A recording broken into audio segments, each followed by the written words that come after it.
For nearly 2,000 years, a critical part of Jesus' life has remained shrouded in silence. From the age of 12 to 30, the Bible tells us nothing.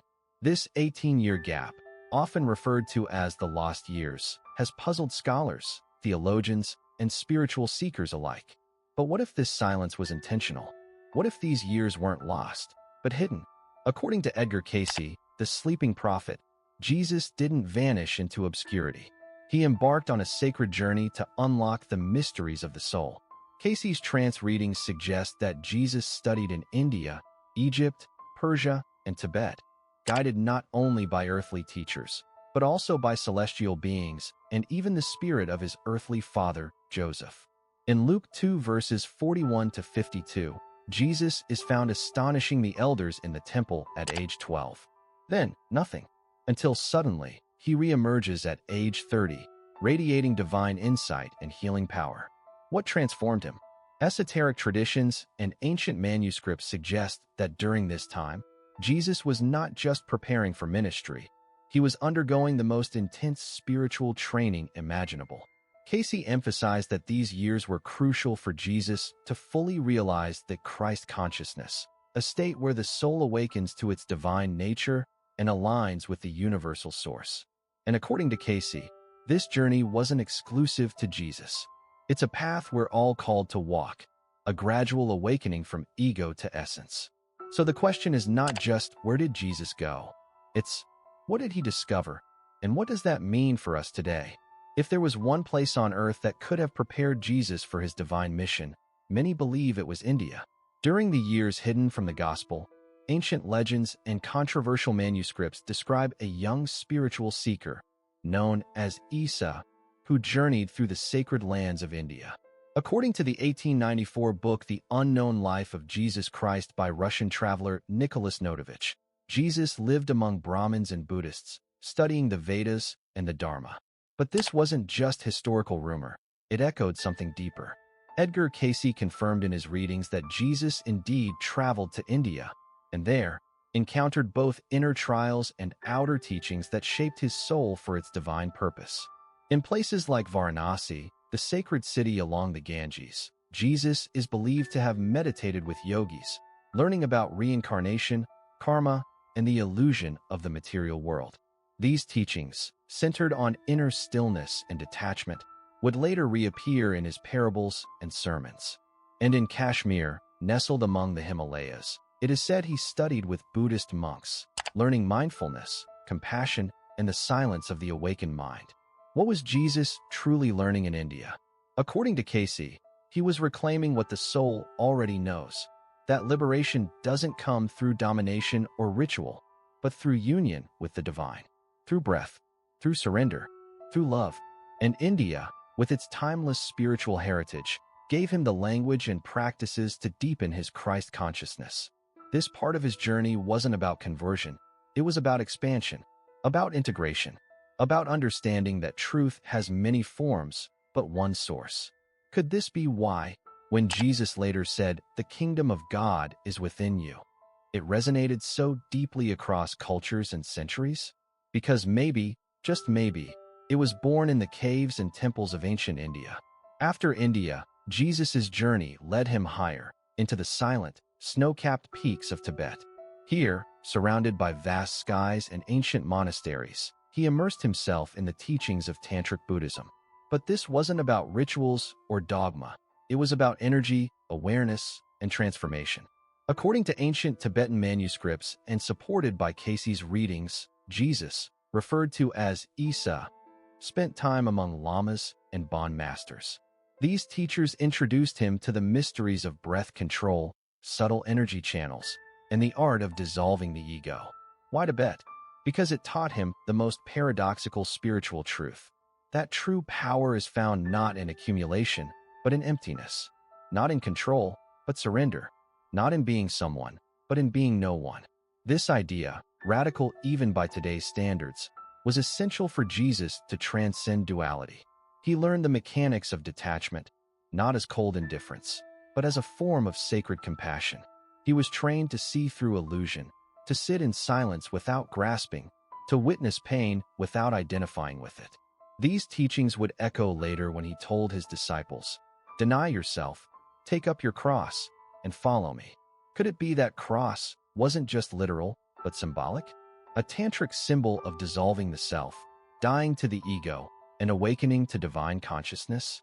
Edgar Cayce emphasized that during this period, Jesus was not only healing others, he was learning to heal the split within himself, the inner Christ and the outer man, the divine will and the human fear. Tibet didn't teach him to preach. It taught him how to become still, to become nothing, and in that nothingness, to become everything. As Jesus continued his sacred journey, he reached two of the most mystical lands of the ancient world, Egypt and Persia. In Egypt, Jesus encountered the remnants of the mystery schools, rooted in the teachings of Thoth Hermes Trismegistus. These schools preserved the sacred sciences of alchemy, sacred geometry, and cosmic law. Far from the pyramids of tourists today, Jesus is believed to have entered initiation chambers, where symbolic death and rebirth were not metaphors, but lived spiritual experiences. This was not about turning lead into gold. It was about turning the ego into light and the body into a temple. These Egyptian rites taught him that to resurrect the soul, one must first descend into darkness. To embody divine wisdom, one must first lose the identity the world gave them. It was here that Jesus may have received one of the final spiritual codes. As above, so below. As within, so without. A teaching that echoed in every healing, every parable, and every miracle he later performed.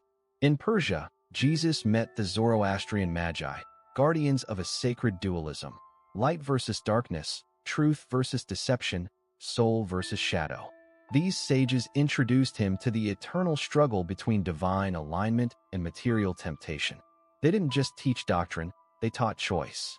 Because, in the end, the greatest spiritual power lies not in miracles, but in choosing the light, again and again, even when darkness is easier. According to Edgar Cayce, this final stage of Jesus' spiritual journey was essential. He had now traveled through the energy systems of the body in India, the dissolution of the ego in Tibet, and the cosmic blueprint in Egypt. In Persia, he learned spiritual discernment, how to distinguish divine inspiration from illusion, sacred service from egoic ambition. This wisdom, hard-won, cross-cultural, and universal, was what prepared him to return home, to walk among his people again, and to embody what would later be called Christ consciousness. When Jesus returned to Judea, he was no longer the boy who had amazed scholars in the temple. He was something else entirely, something the world wasn't ready for. The years spent in India, Tibet, Egypt, and Persia had not just expanded his knowledge, they had transformed his very being. What he carried back with him was more than teaching. It was a vibration, a frequency, a state of consciousness that would come to be known as Christ consciousness. But not everyone could understand it. To the public, he spoke in parables, stories layered with meaning, accessible to all but understood by few. But to his closest disciples, he shared something far deeper, the secret path. These were the teachings of inner union, of divine embodiment, of the kingdom of heaven not as a place, but as a state of being already within. Many of these deeper teachings were later removed or buried. Some ended up in the Gnostic Gospels, like the Gospel of Thomas, which reads more like a manual for spiritual awakening than a narrative of events. In it, Jesus says, "If you bring forth what is within you, what you bring forth will save you. If you do not bring forth what is within you, what you do not bring forth will destroy you." This was not dogma. It was alchemy of the soul. According to Edgar Cayce, Jesus' journey wasn't about founding a new religion. It was about reminding humanity of its forgotten divinity. His travels through the East, his silent years of study, and his mystical teachings were all part of a divine mission, to awaken humanity to the eternal truth that God dwells within. Cayce even stated that the Christ Spirit is not exclusive to Jesus. It is a universal force, available to all who align with divine love and consciousness. This is why Jesus said, "You will do even greater things than I have done."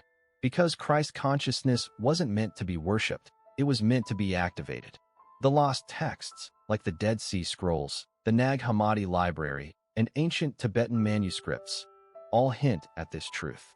That Jesus' ministry was as much about inner transformation as it was about outer miracles. And perhaps that's what scared the institutions most. Because a human being fully awake, who knows their divine nature, who heals through love, who leads through humility, is the greatest threat to control. Today, as we recover these teachings, we're not just looking back. We're standing at a threshold, a doorway, because Christ's legacy isn't just in the past. It's in us. Every act of compassion, every moment of stillness, every time you choose love over fear, you echo that same vibration. This is the forgotten message of Jesus' lost years. Not to follow him, but to become what he became.